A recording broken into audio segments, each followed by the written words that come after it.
नमस्कार। भारत का income tax कानून जो 60 साल से भी ज्यादा पुराना है, अब पूरी तरह से बदल रहा है। जी हाँ, 1 अप्रैल 2026 से एक बिल्कुल नया कानून लागू होने वाला है। तो इसका हम सब पर क्या असर पड़ेगा, चलिए इसे समझते हैं। तो सबसे पहला और बड़ा सवाल यही उठता है कि भाई 60 साल से जो कानून ठीक ठाक चल रहा था, उसे पूरी तरह से बदलने की जरूरत आखिर पड़ी क्यों? और इसी सवाल में उस प्रॉब्लम का जवाब छिपा है जिसे ये नया कानून सॉल्व करने की कोशिश कर रहा है। देखिए, इसका जवाब असल में बहुत सिंपल है। हुआ ये कि जो 1961 का एक्ट था ना, उसमें इतने सालों में इतने बदलाव, इतने अमेंडमेंट्स हुए कि वो बहुत ज्यादा कॉम्प्लेक्स हो गया था। मतलब आम इंसान के लिए उसे समझना लगभग नामुमकिन सा हो गया था। इसे ऐसे समझिए, मान लीजिए एक पुराना घर है। अब जरूरत के हिसाब से उसमें कभी एक कमरा जोड़ दिया, कभी कहीं से छज्जा निकाल दिया, बिना किसी प्लानिंग के। तो सोचिए वो घर कैसा दिखेगा। बिल्कुल वैसा ही हाल पुराने कानून का हो गया था। अब नया कानून क्या कर रहा है? वो उस पुराने बेतरतीब घर को तोड़कर एक बिल्कुल नए मॉडर्न प्लान के साथ एक साफ सुथरी बिल्डिंग बना रहा है। और अगर नंबर्स में बात करें तो पुराने इनकम टैक्स एक्ट में 819 से भी ज्यादा सेक्शंस थे। सोचिए 819, ये नंबर ही बताता है कि वो कितना पेचीदा रहा होगा। और इसके मुकाबले नए इनकम टैक्स एक्ट 2025 में सेक्शंस को घटाकर सीधा 536 कर दिया गया है। मतलब चीजों को आसान बनाने की ये एक बहुत बड़ी कोशिश है। सिर्फ सेक्शंस ही नहीं, भाषा को भी आसान बनाया गया है। एक छोटा सा उदाहरण देखिए। पहले प्रीवियस ईयर और असेसमेंट ईयर में लोग अक्सर कंफ्यूज हो जाते थे। अब इन दोनों की जगह सिर्फ एक शब्द इस्तेमाल होगा, टैक्स वर्ष। है ना सिंपल? ये छोटा सा चेंज है, पर बहुत काम का है। अच्छा, अब इतने सारे बदलावों की बात सुनकर शायद थोड़ी घबराहट हो, लेकिन रुकिए, इससे पहले कि हम आगे बढ़ें, एक जरूरी बात जान लेते हैं कि टैक्स सिस्टम का जो बेसिक ढांचा है ना, उसे नहीं छेड़ा गया है। तो क्या क्या नहीं बदल रहा है? जो टैक्स के रेट्स और स्लैब्स हैं, वो वैसे ही रहेंगे। पुरानी और नई टैक्स रिजीम में से चुनने का ऑप्शन भी बना रहेगा। जो इनकम के 5 हेड्स होते हैं, सैलरी, प्रॉपर्टी वगैरह, वो भी सेम है। और हाँ, बेसिक डिडक्शंस और टीडीएस टीसीएस का जो फ्रेमवर्क है, वो भी जस का तस है। मतलब जो कोर चीजें हैं वो अपनी जगह पर ही हैं। तो फिर बदल क्या रहा है? चलिए अब बात करते हैं उन चेंजेस की जो सीधे सीधे इंडिविजुअल टैक्स पेयर्स पर असर डालेंगे। और यहां कहानी थोड़ी लेन देन वाली है। मतलब कुछ मिलेगा तो कुछ जेब से जाएगा भी।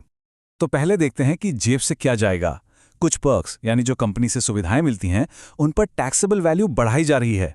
जैसे कि अगर किसी के पास 1.6 लीटर से बड़ी कंपनी कार है, तो उसकी टैक्सेबल वैल्यू हर महीने 2400 रुपए से बढ़कर सीधे 7000 रुपए हो जाएगी। ड्राइवर की सुविधा पर भी टैक्स बढ़ेगा। हाँ, खाने और गिफ्ट्स पर छूट की लिमिट भी बढ़ाई है, लेकिन कार और ड्राइवर जैसी बड़ी चीजों पर टैक्स का बोझ अब ज्यादा महसूस होगा।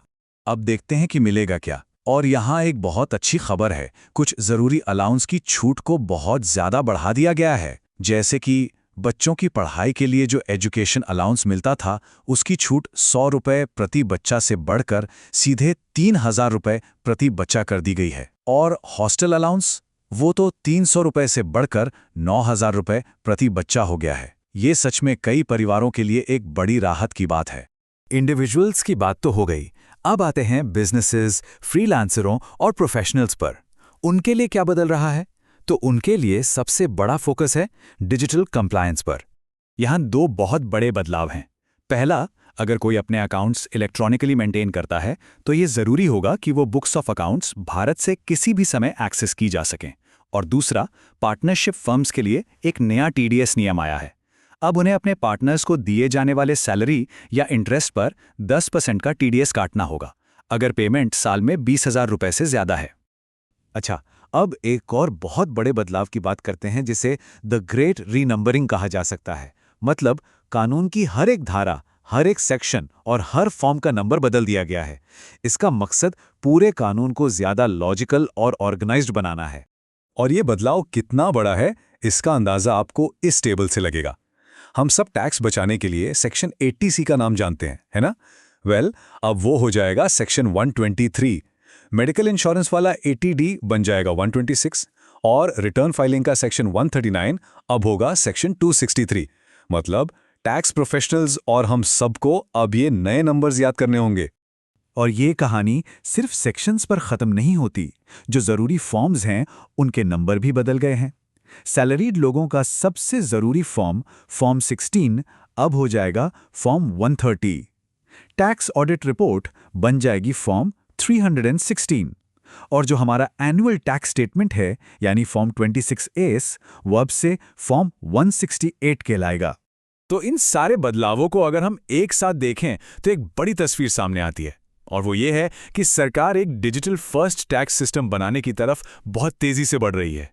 इसी डिजिटल फोकस का एक बड़ा हिस्सा है वर्चुअल डिजिटल एसेट्स यानी VDA।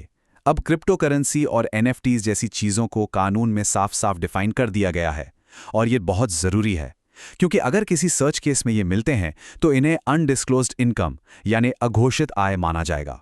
इसका सीधा मतलब है हेवी टैक्स। तो ये जो नया डिजिटल ढांचा है इसके 3 मेन पिलर्स हैं। पहला, टैक्स ऑफिसर्स को अब डिजिटल रिकॉर्ड्स तक पहुंचने की और ज्यादा पावर मिलेगी, चाहे वो ऑनलाइन प्लेटफॉर्म्स हों, क्रिप्टो एक्सचेंज हों या विदेशी खाते। दूसरा, फेसलेस असेसमेंट अब ऑप्शनल नहीं बल्कि डिफॉल्ट और जरूरी प्रोसेस होगा। और तीसरा, टैक्स पेयर्स चार्टर, जिसमें टैक्स पेयर्स के अधिकार लिखे हैं, उसे अब कानून का ही हिस्सा बना दिया गया है। तो आखिर में एक सवाल मन में आता है, ट्रांसपेरेंसी के इस नए दौर में जहां हर डिजिटल फुटप्रिंट पर नजर रखी जा सकती है, क्या हम सब अपने डिजिटल फाइनेंस को लेकर वाकई में तैयार हैं? ये सवाल सोचने वाला है।